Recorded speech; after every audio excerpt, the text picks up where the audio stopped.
Hi everyone. All right, so today I'm going to be talking about the spiritual war.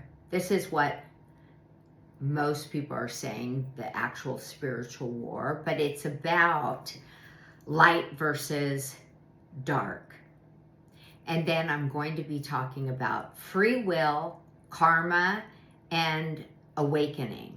So those three subjects in one, because they kind of relate to each, to the light versus dark and so forth. So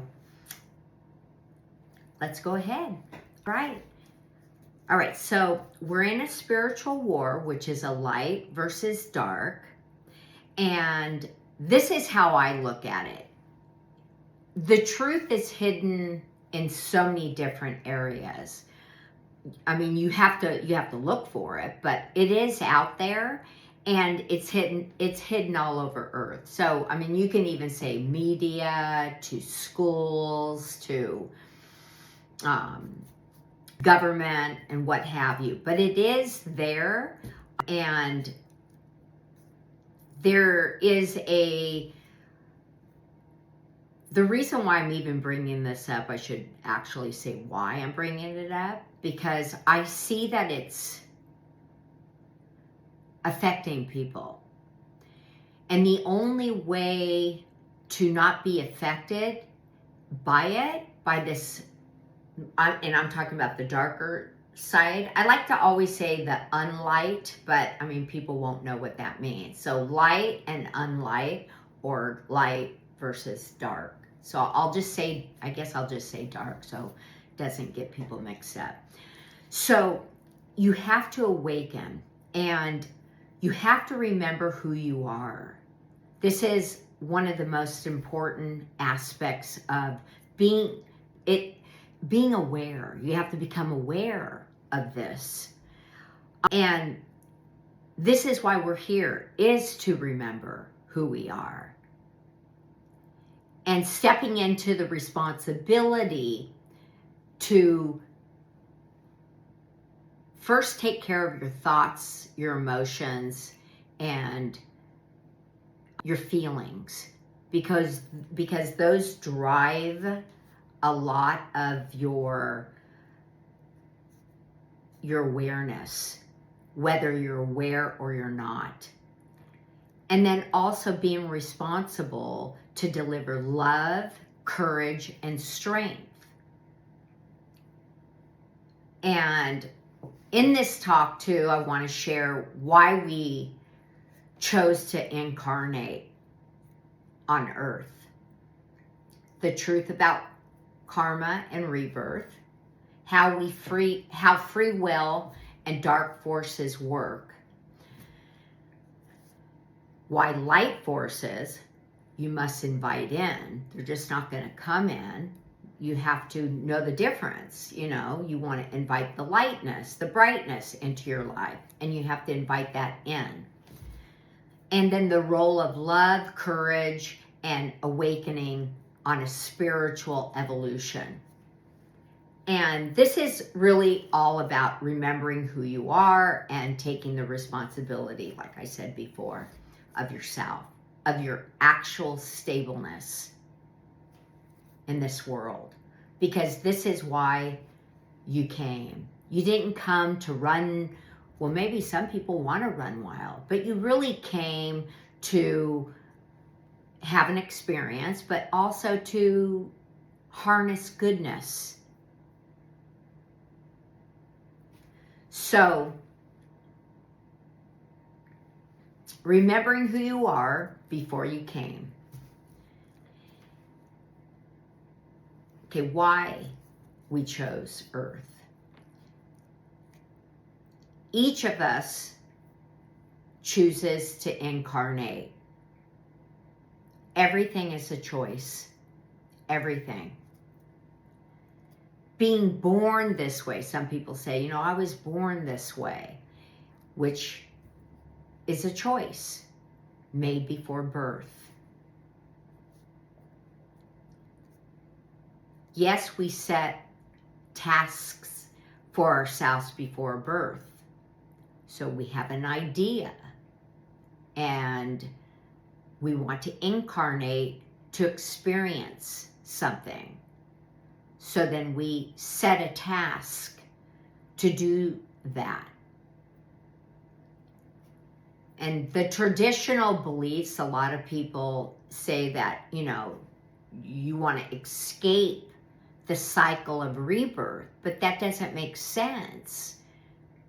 Because the whole reason to become physical, anyways, on Earth I'm talking about, because there are other planes, but I'm talking specifically about Earth, is so that you can live in a body, function in it, and choose to experience whatever that is that you want.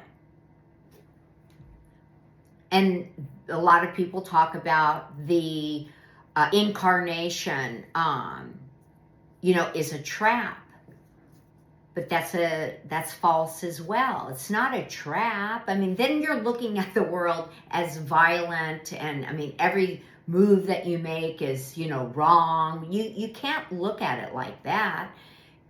The initial steps in the choice are always coming from goodness. So you have to look at it like that, right? That's the way you want to look at it, with a good mind, a positive mind. So incarnation isn't a trap. It's a way for us to express ourselves. And it has always been about free choice. Always. Forever and ever and ever. And when you start to realize that everything has been about free choice, then you start to take on more of a responsible role in your life, to where you say, okay, well, I chose this. I have to be responsible then, instead of being a victim and just kind of letting the outer world shape your inner world. It's actually the reverse. You shape your inner world, and that when you shape your inner world, then you shape the outer world for yourself. And that's when people always talk about luck. Oh, that person's so lucky. No, they're not lucky. They shape that from starting first in their inner, seeing beautiful things, right? All right, so let's talk about reincarnation and karma. Rebirth is not a punishment, nor is it forced. It's chosen. You choose it. It's not a hamster wheel. It is the soul's decision for a chance to grow. It's all about growth. All about growth. And that's kind of the wonderful thing about it.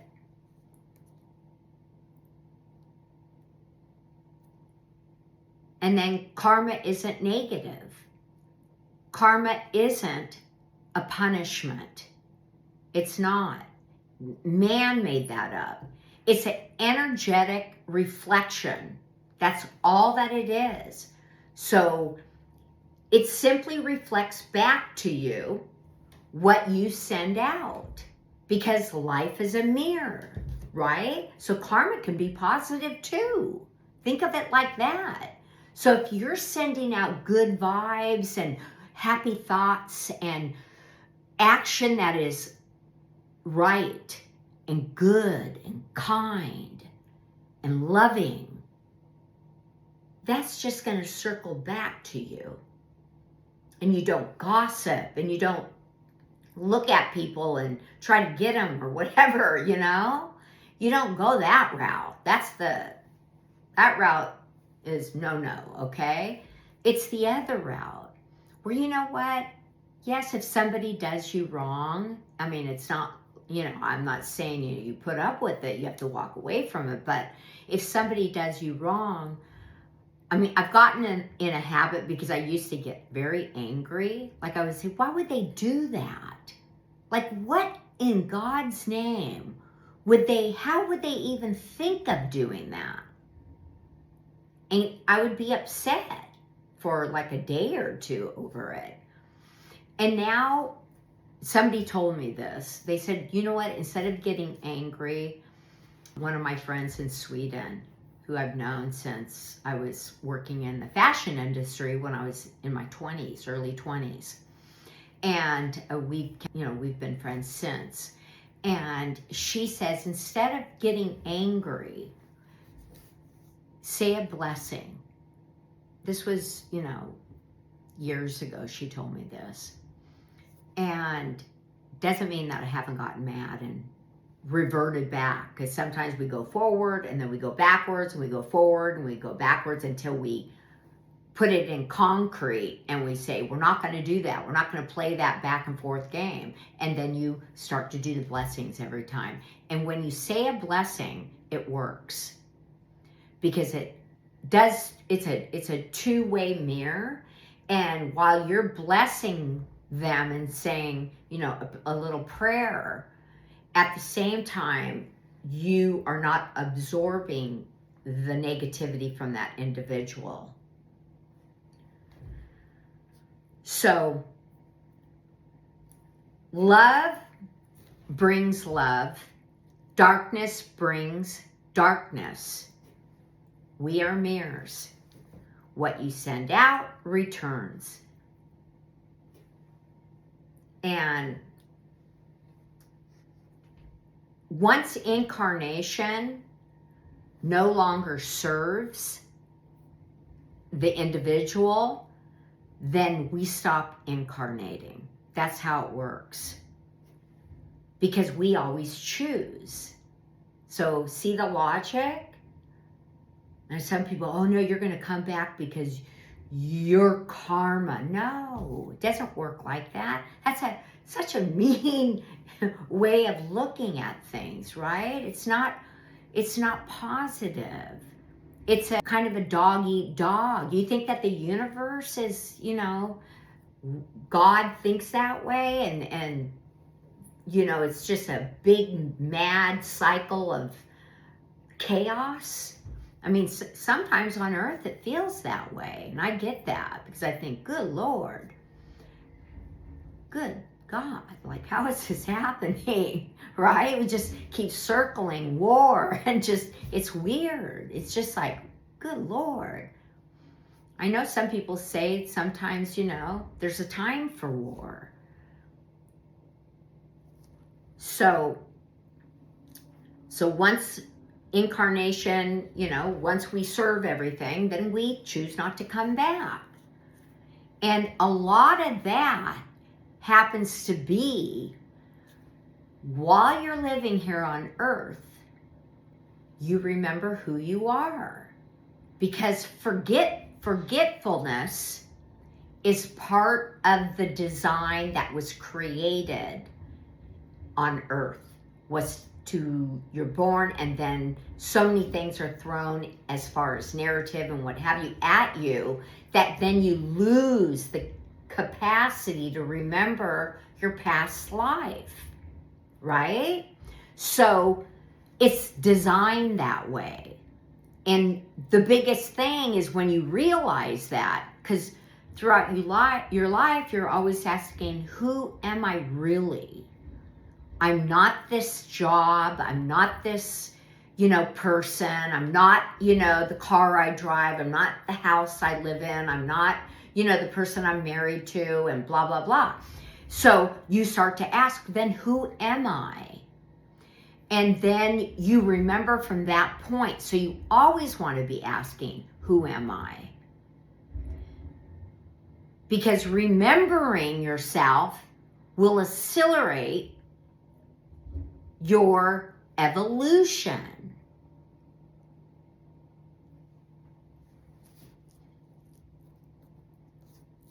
Remember when Jesus said, I remembered.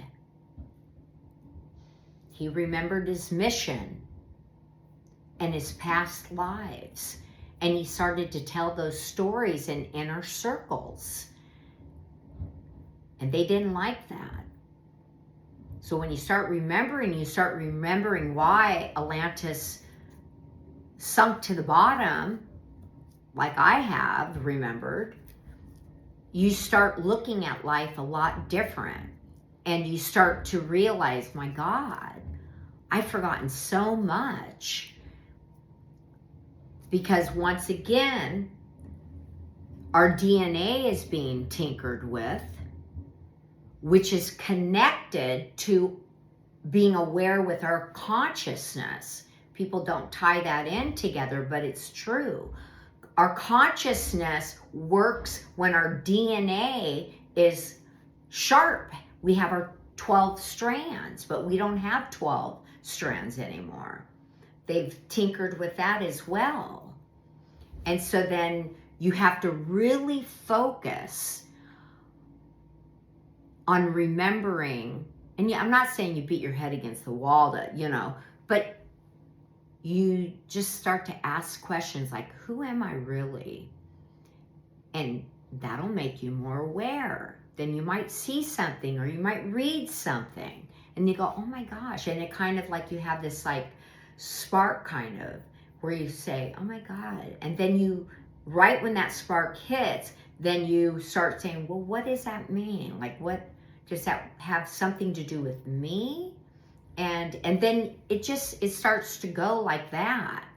But it's very important to remember who you are. And then let's get in, like I say, we've been tinkered with the dark forces, the people that aren't, in the light so much, are manipulators. So it's dark forces and manipulation that's happening. And the only way they can really manipulate us in like a hardcore way is through our chemistry. That's like the fastest way, and also our brain too. But chemistry is to go ahead and tinker with our DNA and what have you. But you can fix that because you can like Dr. Bruce Lipton, if you listen to him, he's wonderful, and he talks about this and how we can, if you're sick, you can make yourself well. You have the capability of doing that, of healing yourself and healing and getting back the 12 strands. And that's another whole subject that I'll do with talking about Dr. Bruce Lipton. So here on Earth, we interact with many different forces, whether you know this or not. Some are dark forces, seen and unseen. It's like a black fog. Sometimes you're like, ooh, God. Or you see somebody and you start talking to them and you kind of see that like darkness, like you're like, ooh, I don't want anything to do with this person. And then also you just know. If you're aware and you're keen and you have a lot of good light inside of you, you just know when people are not right. And they tend to be manipulators. But like I said, some of the dark forces are seen and unseen, and they override free will. They're masters at it.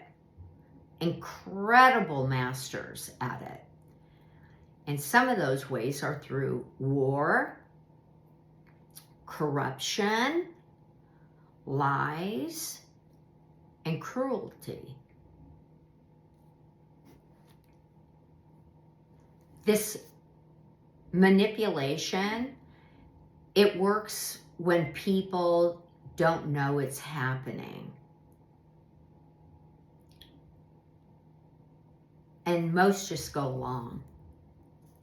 And the forces of light never override free will because they must be invited or have a consent because they work with the law of the universe. There's a law in the universe. And the dark forces don't care. And manipulation works only when people are unaware or unconscious. And that's why you see like a lot of children that, you know, they like to kind of get to the children and manipulate them because they're easier, because adults, you know, they start to get more wise, and not all adults, but a lot of adults are wise, and they're harder to manipulate. But most go along with it without ever even questioning. They just assume and live in that assuming their whole life. And the light forces can't intervene without our consent, which I said. And the dark forces act without honoring any type of universal law at all. And that's really the difference. I wanted to kind of, you know, show what the difference is. And then I want to talk about angels and light. And so if you want help, you have to ask, because it is only on consent. So you have to ask with your guardian angels. We do have them. Carl Jung talks about it, and it's beautiful. It's so beautiful. It brings tears to your eyes. And because there's sometimes you know that they're around, and it feels like millions and millions of years. You could just feel their light and their energy, and it's just beautiful.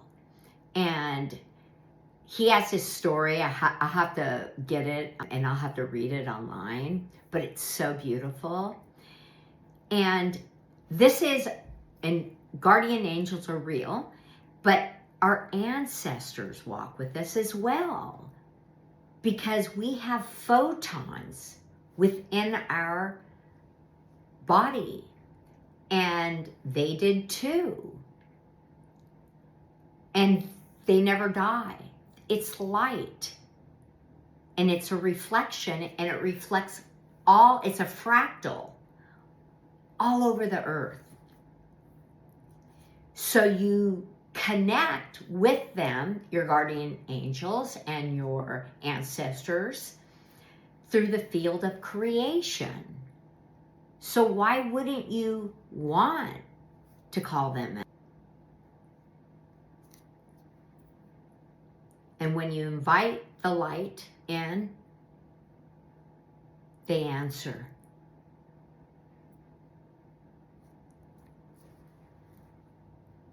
And angels help when you invite, but you have to state your need. That's like very important. And you want to make sure that it's the light, not a, you know, darkness. So you focus, and when you're focused, and then you ask, like when you pray to God, same thing.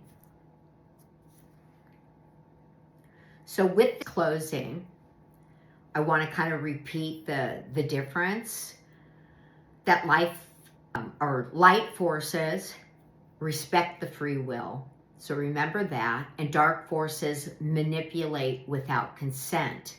And you have that going on, you know, through, I mean, every channel of life.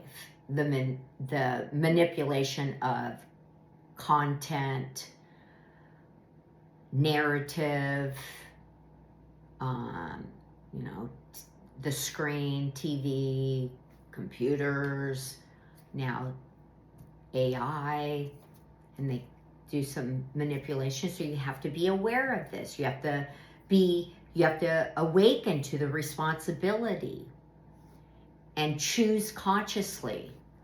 Walk in courage. And to live in love. You have to live in love. You're not trapped. So put that out. It doesn't serve you. You're free. The moment you think you're not free, you know what enters? Fear. And you don't want to be living in fear. That is the lowest frequency. It's not on the, if you look at David Hawkins, his consciousness chart, which you should actually go online, you can go to Etsy and put in David Hawkins consciousness chart. Get one. You can get a digital, or they have people that make them. They're really pretty and beautiful. And then put it up on your refrigerator. And then you talk with your children about it. And you say, okay, kids, we're going to choose 500 today. You never want to dip. I think it's below, I can't remember. I have to go look at my refrigerator. Like 350 or something like that. Like it shows, you know, your vibration. And it gives you, you know, where happiness comes in, or like anger, or, you know, bliss and what have you. So, but look at that and you choose. You get to choose that. So why wouldn't you choose? And when you know this about how it works, your evolution skyrockets.